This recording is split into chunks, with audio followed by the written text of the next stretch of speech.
Very very good morning friends. मैं हूं engineer Dinesh.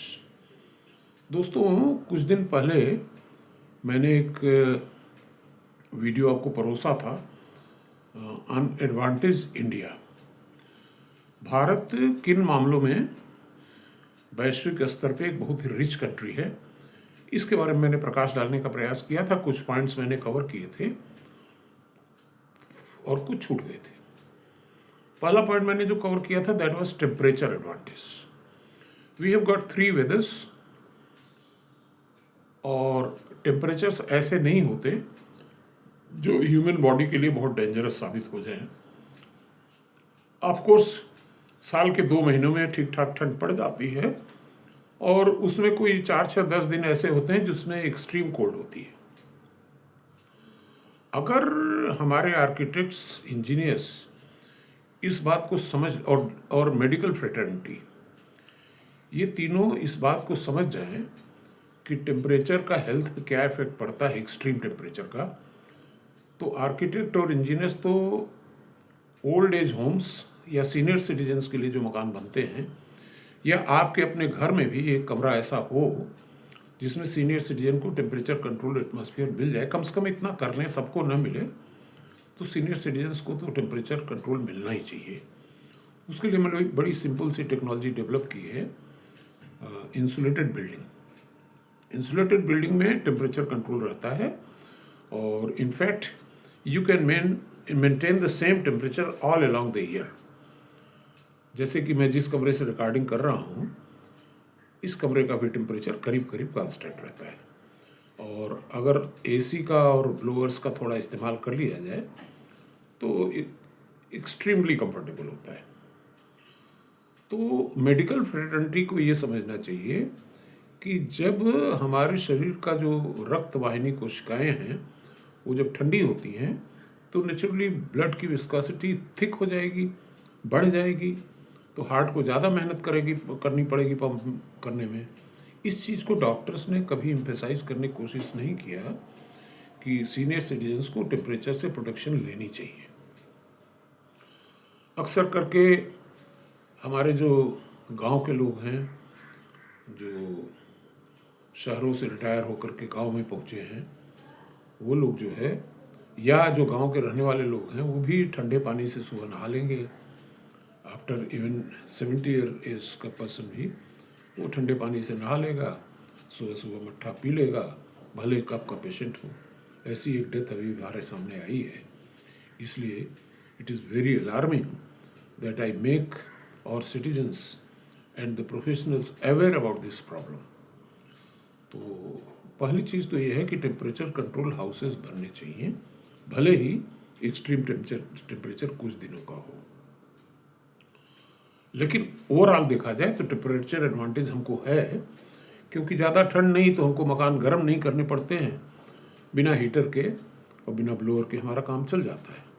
Air conditioners की ज़रूरत पड़ती है तो उसमें भी ये जो इंसुलेटेड हाउसेस हैं, ये हमारा एयर कंडीशनिंग का लोड कम करने में सक्षम होंगे, क्योंकि जो मटेरियल्स हम लोग इस्तेमाल करते हैं उसमें इंसुलेटेड बिल्डिंग में, उसमें जो दीवार की और छत की जो थर्मल कंडक्टिविटी बहुत कम होती है, ऑलमोस्ट जीरो, यानी कि बाहर का टेम्परेचर अंदर घुस नहीं सकता।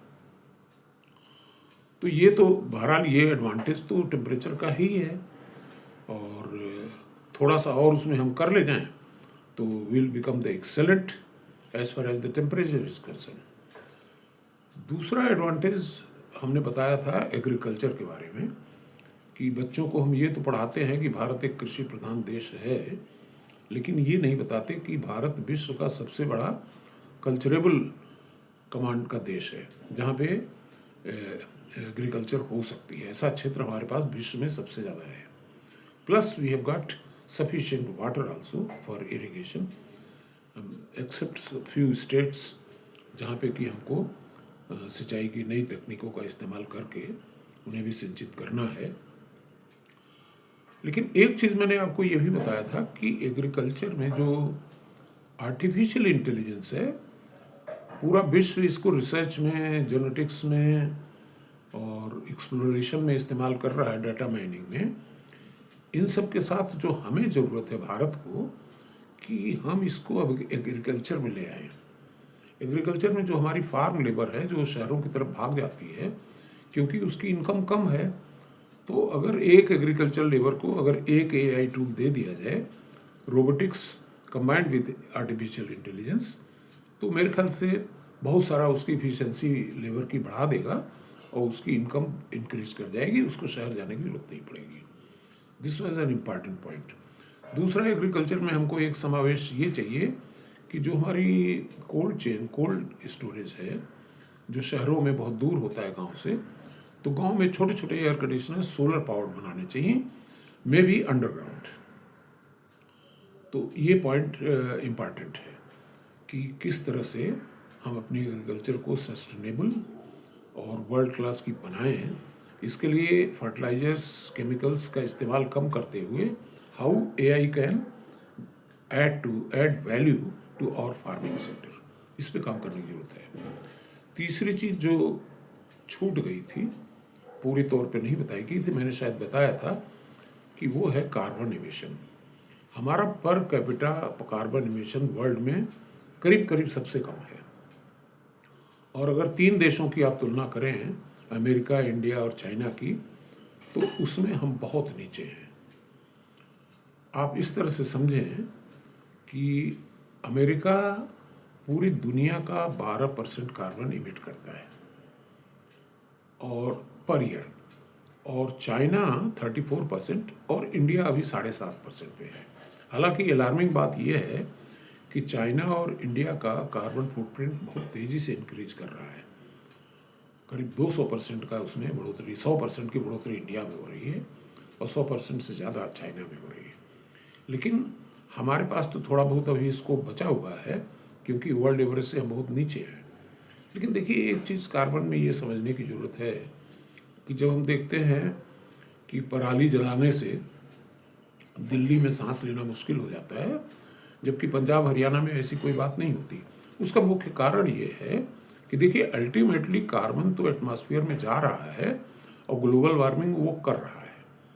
ये मेजॉरिटी ऑफ द साइंटिस्ट का ये विचार है, वर्ल्ड लेवल पे नोबेल लॉरेट्स का भी ये विचार है। There are some opponents also to this theory, लेकिन उसको थोड़ी देर के लिए हम छोड़ दें तो इतना तो पक्का है कि कार्बन बढ़ने से ग्लोबल वार्मिंग हो रही है, और वो रिजल्ट्स जो है, बढ़ोतरी के जो रिजल्ट्स हैं वो मेजर किए जा सकते हैं और किए भी जा रहे हैं। तो मेरा सिर्फ इतना ही, दिल्ली का एग्जाम्पल मैं इसलिए ले रहा हूँ कि पराली जलाने से पंजाब हरियाणा में तो पोल्यूशन इस कदर नहीं बढ़ता कि सांस लेने में दिक्कत हो, लेकिन दिल्ली में क्यों बढ़ जाता है? दिल्ली में इसलिए बढ़ जाता है कि दिल्ली ऑलरेडी उस क्रिटिकल वैल्यू के थ्रेशोल्ड पे है जहाँ पे थोड़ा सा कार्बन ऐड होने से वहाँ पे ब्रीदिंग प्रॉब्लम आ जाती है। यानी कि अगर हमारा पोल्यूशन पंजाब में बढ़ रहा है तो उससे दिल्ली भी प्रभावित होता है, लेकिन उतना नहीं प्रभावित होता है जितना पंजाब प्रभावित होता है, उससे ज़्यादा दिल्ली प्रभावित हो जाता है। तो इस चीज़ की हमको चिंता करनी है कि वर्ल्ड का पोल्यूशन तो कम हो ही हो, साथ ही साथ हमारे देश में भी पोल्यूशन बिल्कुल जितने थ्रेशोल्ड, जितने लेवल पे हम हैं उससे बहुत आगे न बढ़ जाए कार्बन एमिशन के मामले में। इस चीज़ पे बहुत ज़्यादा ध्यान देने की ज़रूरत है, और इसका सोल्यूशन जैसा कि मैं बताता रहता हूँ, सोल्यूशन ये है कि हमारी thermal grids should be converted to sustainable energy grids like solar power, nuclear power, wind power, alternate sources of energy, और इस पे काम हो भी रहा है। तीसरी चीज़ जो मैंने आपको बताया था वो था कि हमारे पास डेमोग्राफिक डिविडेंड है। डेमोग्राफिक डिविडेंड क्या होता है, इसका फंडा समझ लीजिए कि जो आपकी वर्किंग एज पॉपुलेशन है, अगर वो नॉन वर्किंग एज से आगे निकल जाए तो that means you have got a dividend of demography. कैसे? देखिए, नॉन वर्किंग एज कौन सी होती है? 0 से लेकर 14-15 मान लीजिए, और उसके बाद 60 प्लस मान लीजिए। तो हमारे देश में 14 से लेकर के 60 के बीच की जो पॉपुलेशन है, that is known as working population. अगर 50 तक भी मान लें तो 15 से 50 तक की हमारी जो पॉपुलेशन है, it is much more than non working population. That is why we have got this demographic dividend. अब देखिए, इस डेमोग्राफिक डिविडेंड का फ़ायदा विदेशी लोग कैसे उठाते हैं? हमारे यहाँ से जो माइग्रेटरी बर्ड्स हैं, जो वर्किंग एज पॉपुलेशन है, वहाँ जॉब की तलाश में जाती है। शुरू के 20-22 साल तो इंडिया में गुजारे जब वो नॉन वर्किंग था, और काम करने की उम्र आई तो विदेश चला गया। फिर उसके बाद बढ़ोतरी में 50-60 साल में या तो वहाँ इमिग्रेंट बन गया या वापस इंडिया में फिर आ गया। तो विदेशी लोग हमारे डेमोग्राफिक डिविडेंड का फ़ायदा उठा रहे हैं। और अभी of late some views from US have come कि वो इमिग्रेशन रोक देंगे तो क्या करेंगे। ये उनकी अपनी सोच है। इससे हमारी सेहत पे कोई फ़र्क नहीं पड़ता, क्योंकि अगर हमारे लड़के विदेश जाना बंद कर देंगे, ख़ास तौर से जो मेरिट के लड़के हैं, तो हमारा डेमोग्राफिक डिविडेंड और बढ़ेगा और हम और अच्छा कर सकेंगे देश में। तो मुझे इसकी कोई चिंता नहीं है, और पूरे देश को नहीं चिंता होनी चाहिए कि इमिग्रेशन पे अमेरिका रोक लगाता है और हमारे बच्चे अमेरिका नहीं जा रहे हैं। कोई बात नहीं है, हम यहीं पे अच्छा करेंगे। डेमोग्राफिक डिविडेंड हमारा बेहतर है और बेहतर हो जाएगा, और लोगों का खराब होता जा रहा है, क्योंकि इवन चाइना की एवरेज एज 40 से ऊपर चली गई, अमेरिका की भी ज़्यादा है, यूके की भी ज़्यादा है। हमारे देश में जो एवरेज औसत उम्र है वो 35 के आसपास है। तो इसका मतलब we are a country of young people who are in the working population. तो डेमोग्राफिक डिविडेंड का फ़ायदा हमको मिल रहा है, मिलता रहेगा। हाँ, एक चीज़ ज़रूर है कि ये जो वर्किंग एज पॉपुलेशन है, इसको हमें बहुत तेज़ी से, again with the help of AI, बहुत तेज़ी से इसे एजुकेट करना है और स्किल डेवलप करना है। थैंक्स टू इंटरनेट कि आपकी बात करोड़ों लोगों तक पहुंच रही है। अगर आपने कोई टेक्नोलॉजी विकसित की, तो अगर आप चाहते हैं देश की भलाई, तो फ्री ऑफ कॉस्ट में उसको डिस्ट्रीब्यूट करिए, इसमें कोई बुराई नहीं है। पेटेंट करने दीजिए, पेटेंट करवाइए, जिससे विदेशी लोग ना नकल कर पाएँ। लेकिन अपने देश में ऐसी कोई पेटेंट की ज़रूरत नहीं है, क्योंकि यहाँ हमें हर हाथ को काम देना है। नहीं तो ये लोग अल्टीमेटली, इफ़ और पॉपुलेशन रिमेन्स अनएम्प्लॉयड, तो हमारा जीडीपी कैसे बढ़ेगा और हमारी बेहतरी कैसे होगी। चौथी चीज़ जो मैंने शायद कवर नहीं की थी, वो थी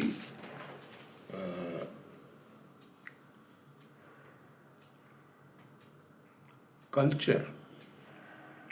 हमारा देश विभिन्न सभ्यताओं का देश है, विभिन्न भाषाओं का देश है।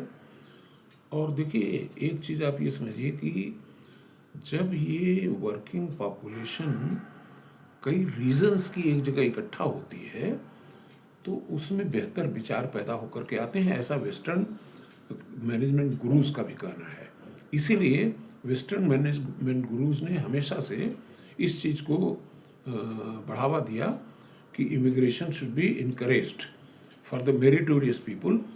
तभी उसका फ़ायदा इन सर्च ऑफ एक्सेलेंस में टॉम पीटर्स ने लिखा हुआ है कि you don't restrict immigration, you invite the merit from other countries for America to flourish. उसके बाद जो हमारी सबसे बड़ी जो एडवांटेज इंडिया है, उसका सबसे महत्वपूर्ण हिस्सा ये है कि हमारी जनसंख्या 140 करोड़ होने की वजह से हमारा डोमेस्टिक कंजम्पशन बहुत ज़्यादा है। आप कोई भी प्रोडक्ट बनाते हैं, किसी भी रोटी, कपड़ा, मकान, दुकान, मेडिकल, एजुकेशन, तो उस प्रोडक्ट के बायर्स, आपके कस्टमर्स अपने देश में ही 140 करोड़ उपलब्ध हैं। अमेरिका के सामने तो ये समस्या है कि उसके पास सिर्फ 35 करोड़ आदमी हैं। जर्मनी के सामने समस्या है कि 2-3 करोड़ लोग होंगे। लेकिन हमारे सामने ये समस्या नहीं है कि अगर हम कोई प्रोडक्ट बनाते हैं तो उसको एक्सपोर्ट के बगैर हमारे पास कोई खपत ही ना हो। ये सबसे बड़ा एडवांटेज है, और इसी एडवांटेज को देखते हुए विदेशी कंपनियां भारत की तरफ रुख भी कर रही हैं।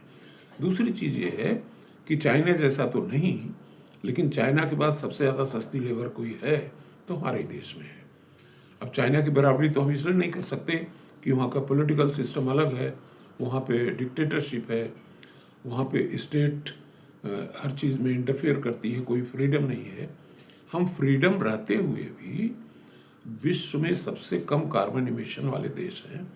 सबसे ज़्यादा हमारे पास सोलर एनर्जी के स्रोत उपलब्ध हैं। साल में सालों साल हमको धूप मिलती है 6-7 घंटे पर डे के एवरेज के हिसाब से। तो इतने सारे फोटॉन्स नेचर हमको दे रही है सोलर पावर बनाने के लिए। एनर्जी के क्षेत्र में तो ये जो महत्वपूर्ण चीज़ मार्केट वाला है, दिस इज़ वेरी इंपॉर्टेंट। इसके बाद अगर एनर्जी सेक्टर में आप जाएं तो एनर्जी में भी हमारा पर कैपिटा पावर कंजम्पशन बहुत निचले स्तर पे है as compare to these countries, and world average से भी शायद नीचे हूँ। इस पर हमने डेटा अभी देखा नहीं है, लेकिन हमारा प्रति व्यक्ति जो बिजली खपत है तो वो काफ़ी कम है। यानी कि हम बिना बिजली के भी अपना काम चला रहे हैं। और जैसे जैसे सोलर पावर बढ़ती जाएगी, हम और ईवीज ले आएंगे, तो हमारा पेट्रोलियम इंपोर्ट जो है वो एकदम से ड्रास्टिकली रिड्यूस हो जाएगा। क्योंकि इतना तो पक्का है कि 7 घंटे अगर हम सोलर पावर पे स्विच ओवर कर जाएं तो हमारी जो क्रूड की रिक्वायरमेंट, कोल की रिक्वायरमेंट, ये सब ड्रास्टिकली कट हो जाएगी, 1/3 तो कट हो ही जाएगी। तो these are few of the advantages on which we have to feel proud of it and work together to make it a great nation. Thank you.